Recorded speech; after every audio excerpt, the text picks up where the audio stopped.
انس ابن مالک رضی اللہ عنہ روایت کرتے ہیں، نبی کریم صلی اللہ علیہ وسلم نے فرمایا، تم سحری کیا کرو کیونکہ سحری میں برکت ہوتی ہے۔ برکت کا کیا مطلب ہوتا ہے؟ کسی چیز میں اضافہ ہونا اور پھر اس میں اس خیر کا دائمی ہونا۔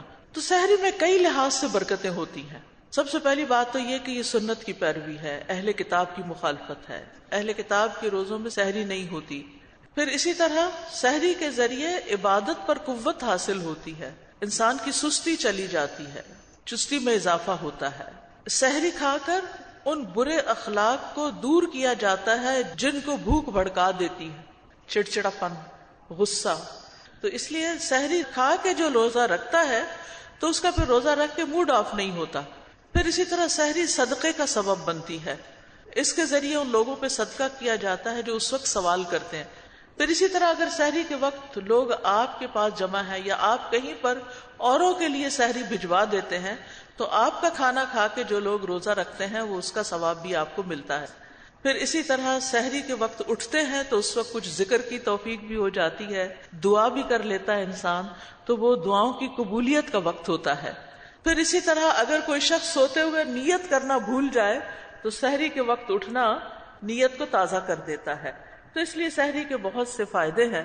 ابن دقیق العید کہتے ہیں، ممکن ہے یہ برکت آخرت کے امور کی طرف لوٹتی ہو، کیونکہ اس کے ذریعے سنت کو قائم کیا جاتا ہے جو کہ اجر کو بڑھانے کا موجب ہے۔ یعنی سحری کھا کے روزہ رکھنا زیادہ باعث اجر ہے بنسبت اس کے کہ انسان نہ کھائے۔ اور یہ بھی ممکن ہے کہ یہ برکت دنیاوی کاموں کی طرف لوٹتی ہو، جیسا کہ روزہ رکھنے سے جسم کا قوی ہونا اور روزے دار کو نقصان نہ پہنچانے والے امور کا آسان ہونا۔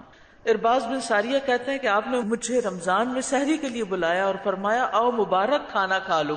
تو سحری کے وقت جو کھانا کھایا جاتا ہے وہ برکت والا ہوتا ہے، اور برکت والا کھانا انسان کے جسم کو لگتا ہے، انسان کے لیے غذا اور شفا بن جاتا ہے، تو اس لیے اس کو بابرکت کھانا سمجھ کر کھانا چاہیے۔ سلمان رضی اللہ عنہ کہتے کہ رسول اللہ صلی اللہ علیہ وسلم نے فرمایا، برکت 3 چیزوں میں ہے، جماعت میں یعنی اکٹھے ہو کے کام کرنے میں، ٹیم ورک میں، پھر سرید میں، کھانوں میں جس میں شوربہ روٹی توڑ کے ملا دیا جاتا ہے، اور سحری کھانے میں۔ پھر اسی طرح سحری اللہ تعالیٰ کی طرف سے ایک انعام بھی ہے، لہٰذا تم اس کو نہ چھوڑو۔ اور اسی طرح سحری کھانے والوں پر فرشتے درود بھیجتے ہیں، یعنی ان کے لیے رحمت کی دعائیں کرتے ہیں، اور یہ مسلم امہ کا ایک خاص امتیاز ہے۔ رسول اللہ صلی اللہ علیہ وسلم نے فرمایا، ہمارے روزوں اور اہل کتاب کے روزوں کے درمیان فرق سحری کھانے کا ہے، اس لیے سحری کھانے کا اہتمام کرنا چاہیے، اگرچہ پانی کا ایک گھونٹ ہی کیوں نہ پی لیا جائے، یعنی کچھ نہ کچھ اس وقت اٹھ کے ضرور لیا جائے۔ اور بہترین سحری کیا ہے؟